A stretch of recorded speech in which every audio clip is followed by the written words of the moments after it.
Welcome to this new video. In this video, I want to talk to you about the 5 obstacles of Shaolin monks. There are challenges that will slow you down, and others that will even prevent you from achieving your goals. If you learn to analyze the reasons and act in the right way, you will become invincible.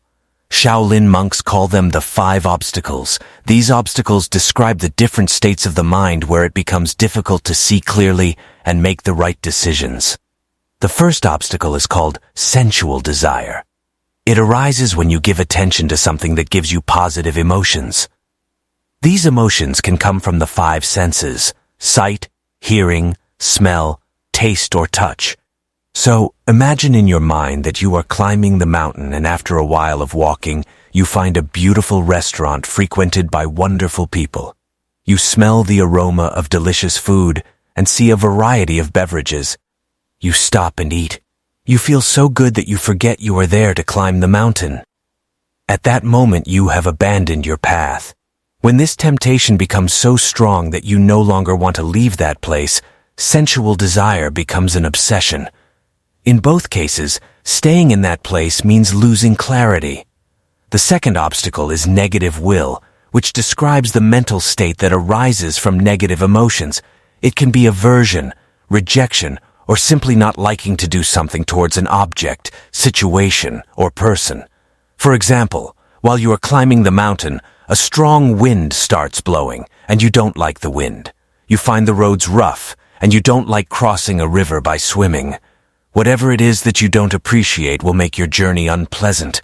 Unless you learn to let go of that feeling, you will focus on that negative sensation, and most likely, you may abandon the journey. The third obstacle, originally called laziness and torpor, concerns the heaviness of the body and the confusion of the mind. It's characterized by drowsiness, lack of motivation, and feeling imprisoned. It becomes difficult to make any physical or mental effort to continue the path.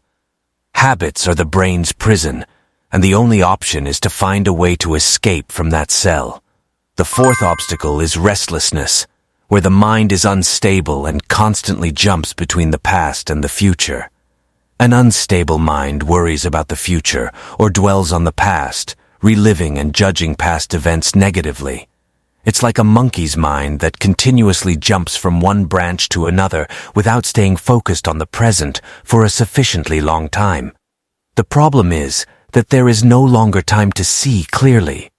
The last of the 5 obstacles is doubt, closely related to the mental state based on uncertainty. In this state, it's very difficult to get lost in thoughts like, can I do it?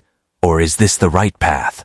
The mind loses the ability to synchronize with its actions, and the result is disconnection from the goals and aspirations that were set. Now that we know the 5 obstacles, what should we do? Knowing the 5 obstacles allows you to analyze the situations that come your way rationally and identify them. Once aware of the obstacle, you must align and structure your life to prevent the development of these obstacles. If you encounter them, you must use techniques to remove them. Each obstacle casts a dark cloud in your mind or on the path of your climb. Remember one thing: let it rain and let the wind blow. Now I want to provide you with a method consisting of 4 steps to help you remove these obstacles. The first step is to recognize the state your mind is in at this moment. Here's the second step. You must learn to accept, understand, and allow the situation or the person to be as they are. The third step is to investigate.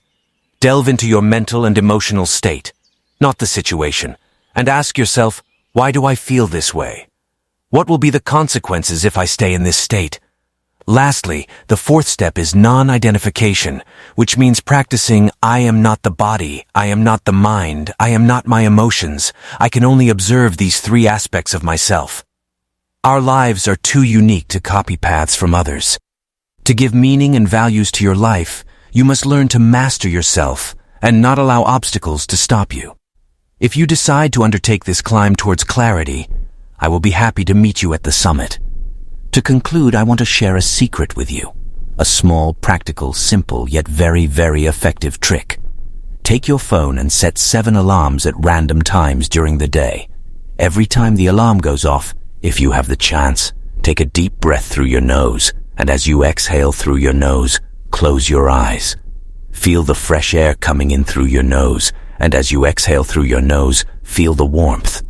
Do this 5 or 6 times, then open your eyes and resume your activities.